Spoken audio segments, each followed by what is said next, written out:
보면 볼수록 책의 세계에 빠져드는 책과 방랑자입니다. 오늘 소개할 책은 타라 웨스트오버의 배움의 발견입니다. 여러분, 이런 질문을 한번 해보신 적 있으신가요?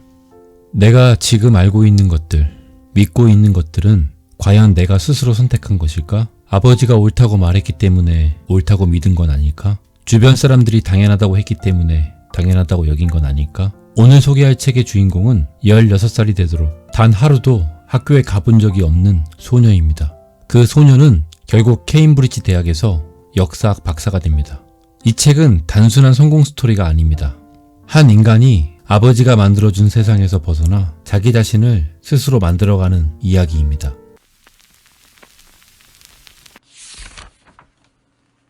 타라 웨스트오버는 1986년 미국 아이다호주 클리프턴이라는 인구 300명도 안 되는 작은 마을에서 태어났습니다.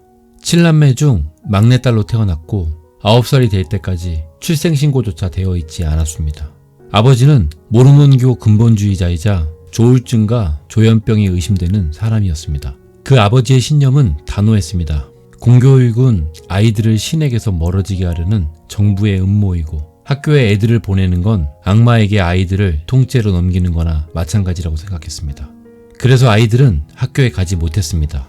대신 아버지의 폐철 처리장에서 날카로운 금속 더미를 분류하고 위험한 기계사 일을 오가는 노동을 했습니다.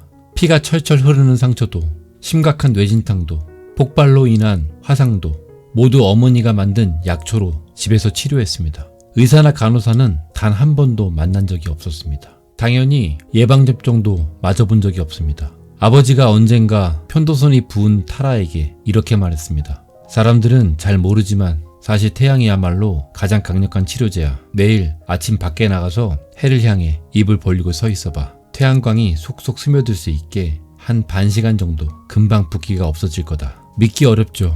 그런데 이게 실제 이야기입니다. 타라에게는 두 가지 위협이 있었습니다. 하나는 아버지의 광신적 신념과 가부장적 강압이었고 또 하나는 오빠 숀의 폭력이었습니다. 숀은 기질적으로 타인의 고통에서 쾌락을 느끼는 사람이었습니다. 신체적 학대와 언어적 모욕으로 타라의 자존감은 철저하게 짓밟혔습니다. 어느 날 숀 오빠에게 손목을 잡혀 바닥에 쓰러진 타라는 홀로 화장실에 들어가 거울 속 자신을 바라봅니다. 책에는 이런 장면이 나옵니다. 거울에 비치는 손목을 쥔 소녀의 모습을 들여다봤다. 눈이 유리처럼 보였고 눈물이 볼로 흘러내리고 있었다. 나는 그런 약한 소녀가 미웠다. 아파할 심장이 있는 것이 미웠다. 그러면서도 타라는 그 상황을 합리화하려 했습니다. 아버지가 옳다고 했으니까, 오빠는 원래 그런 사람이니까, 이게 우리 가족의 방식이니까. 아이가 어릴수록 부모의 영향력은 절대적입니다. 나도 모르게 내뱉은 말, 무심결에 저지른 행동이 부모와 똑같다는 걸 깨닫는 순간이 누구에게나 있을 겁니다. 타라의 세계는 아버지가 만든 성체이자 감옥이었습니다. 그 감옥의 문을 처음으로 두드린 건 오빠 타일러였습니다. 타일러 오빠는 먼저 집을 벗어나 대학에 간 사람이었습니다. 그는 타라에게 조용히 이렇게 말합니다. 이제 떠날 때가 됐어, 타라. 오래 머물수록 떠날 확률은 점점 낮아져. 그리고 덧붙입니다. 집 바깥의 세상은 넓어, 타라. 아버지가 자기 눈으로 보는 세상을 네 귀에 대고 속삭이는 걸 더 이상 듣지 않기 시작하면 세상이 완전히 달라 보일 거야. 심지어 어머니도 이렇게 말했습니다. 가거라. 아무것도 네가 떠나는 것을 방해하도록 두지 마라. 타라는 독학을 시작합니다. 공부를 시작한 지 몇 달 만에 대입 자격시험에서 높은 점수를 받았고 17살에 브리검 영 대학교에 입학합니다. 그야말로 기적 같은 일이었습니다. 그런데 대학에서 타라를 기다린 것은 또 다른 충격이었습니다. 빅토르 위고의 레미제라블을 처음 읽으면서 나폴레옹이 역사 인물인지 소설 속 인물인지 구분하지 못했습니다. 홀로코스트라는 단어를 몰라서 수업 시간에 질문했다가 반유대주의자라는 차가운 시선을 받았습니다. 흑인을 비하하는 표현이 일상적인 말인 줄 알고 태연하게 썼습니다. 이런 장면들을 읽다 보면 우선 넘길 수가 없습니다.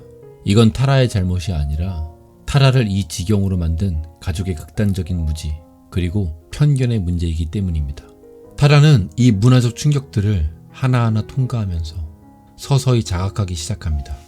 우리는 다른 사람들이 우리에게 건넨 전통에 의해 만들어져 왔지만 고의적으로 혹은 실수로 그것이 어떤 전통인지 알려고 하지 않았다. 그러나 나는 한 가지 사실은 이해하고 있었다. 과거에는 깐붕이라고 수없이 불리고 수없이 웃어 넘길 수 있었지만 이제는 웃을 수 없게 됐다는 것. 그 단어와 그 단어를 사용하는 숀 오빠의 태도는 달라지지 않았다. 달라진 것은 오직 그 단어를 듣는 내 귀뿐이었다. 이제 다시는 내가 이해하지 못하는 갈등에 내가 꼭두각시로 이용되도록 두고 보지 않을 것이다. 공부를 할수록 타라는 점점 가족과 멀어집니다. 케임브리지 대학원에 진학하고 하버드 방문연구원을 거치면서 타라의 세계는 넓어졌지만 아버지는 그 성취를 단 한 번도 인정하지 않았습니다. 공산주의자들과 관련된 이상한 학문을 배우는 거라며 관득을 바랄 뿐이었습니다. 가족들은 둘로 갈라집니다. 아버지 곁에 남은 형제들, 그리고 독립해 나간 형제들. 전자는 고등학교 졸업장도 없는 채로 남았고 후자는 독립해서 박사가 되었습니다. 타라는 결국 자신의 온전한 자아를 지키기 위해 가족과의 단절이라는 고통스러운 선택을 합니다. 브리검영 대학의 캐리 박사가 타라에게 이런 말을 합니다. 학생은 가짜 사금팔이가 아니에요. 그런 가짜는 특별한 빛을 비출 때만 빛이 나지요. 학생은 순금이에요. 브리검영으로 돌아가든 산에 있는 집으로 돌아가든 그 본질은 변하지 않을 거예요. 타라는 이 말을 받아들일 준비가 되어 있지 않았습니다. 칭찬이 오히려 독처럼 느껴졌다고 합니다.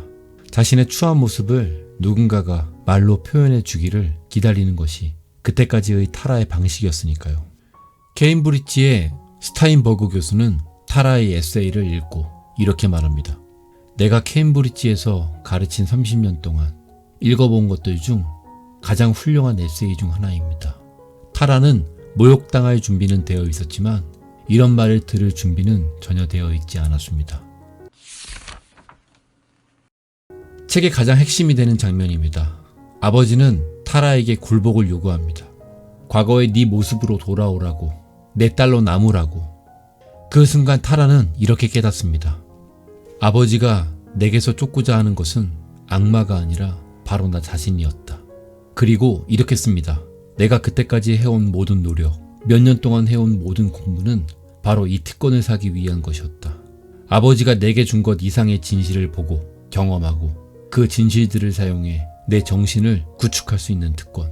나를 채우지 않으면 남이 원하는 것으로 나를 채웁니다. 그렇게 되면 결국 나는 사라지고 남에 의해 조종받는 존재만 남습니다. 타라는 그것을 온몸으로 겪으면서 깨달은 것입니다. 저는 책을 읽으면서 책을 덮고 싶다는 생각이 한두 번이 아니었습니다. 가정폭력과 아동학대의 생생한 묘사, 약한 자신에 대한 분노, 상황을 합리화하기 위한 자기 기만, 그 모든 것들이 너무 실감나게 쓰여 있어서 가슴이 무겁게 짓눌리는 느낌이었습니다. 책의 마지막에는 이런 문장이 나옵니다. 그 소녀는 거울 속에 머물렀다. 그 이후에 내가 내린 결정들은 그 소녀는 내리지 않은 결정들이었다. 그것들은 변화한 사람, 새로운 자아가 내린 결정들이었다. 이 자아는 여러 이름으로 불릴 수 있을 것이다. 변신, 탈바꿈, 허위, 배신. 나는 그것을 교육이라 부른다. 배움의 발견은 교육의 가치를 말하는 책이 아닙니다. 무지로부터의 탈출, 얼매인 자아로부터의 해방. 그것이야말로 배움이 가져다주는 진정한 의미라고 말하는 책입니다. 타라에게 에듀케이티드란 지식을 습득한 상태가 아니라 타인이 규정한 자신이 아닌 스스로 생각하고 판단하는 존재로 거듭나는 것입니다. 자신만의 생각을 정립할 수 있어야 맹신과 폭력에 맞설 수 있는 용기가 생깁니다. 그리고 자기 자신을 구원할 수 있는 건 결국 자기 자신밖에 없습니다. 그 사실을 아느냐 모르느냐에 따라 많은 것이 달라집니다. 이 책을 읽고 나면 누구나 한 번쯤 자기 자신에게 물어보게 될 것입니다. 나는 지금 누가 만들어준 나로 살고 있는가? 아니면 내가 만든 나로 살고 있는가? 책가 방랑자였습니다. 감사합니다.